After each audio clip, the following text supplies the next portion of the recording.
not discriminate against Asian Americans. In fact, the judge ruled that while not perfect, ensuring diversity at Harvard relies in part on race-conscious admissions. Harvard's admission program passes constitutional muster, at least according to this judge in that statement. The case is expected to head to the Supreme Court, setting a potential showdown over affirmative action. But in the meantime, what does this mean for Asian Americans hoping to get into that Ivy League school or anyone? Joining us right now is Harvard student and campus reform correspondent Kelly Babapavong. Kelly, thanks so much for joining us. What is your take on this ruling? You do not agree with it. Why? Yeah, thanks so much for having me. So first of all, as an Asian American student at Harvard, I'm extremely grateful that I got in despite my background, but I'm especially fearful for Asian applicants to Harvard in the future. I don't like that the judge upheld the use of race in this decision.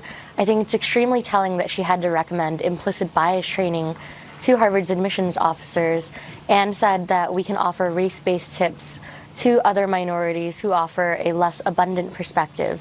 Seriously, that's saying that the only thing I can bring to the classroom is based on my background and on my race, and it's not actual diversity. Actual diversity would be economic or an ideological slant, but this is only a visual diversity. It's a faux diversity, and this is something that the Leadership Institute's campus reform has been reporting on for years. So, in other words, there's, in many ways, there's so many Asians that qualify for these schools, they feel like they're taking too many in, so they got to spread it out a little bit. So you're being penalized for your qualifications? Yeah, exactly. This is extremely bad, and this looks really poorly on the college admission system.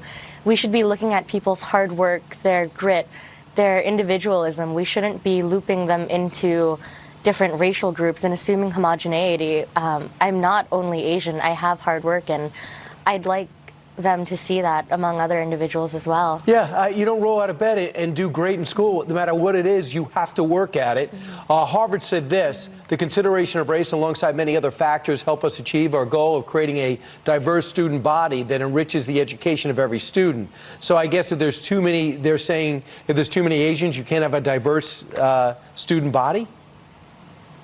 Yeah, I mean, I applaud them for being able to spin it so well, but I think when we're looking at diversity here, they're only looking at visual diversity and the kind of racial diversity, and I wish they were looking at more significant forms of diversity, like ideological basis.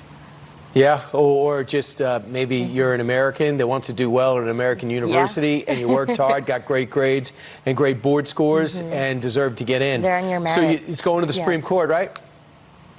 I hope so, yeah. All right. Thanks so much, Kelly. Great to see you. Best of luck this semester. Thanks so much. All right. Up next, guess what? We have some fun. The big dog is in the house. WWE superstar Roman Reigns here. He is here. And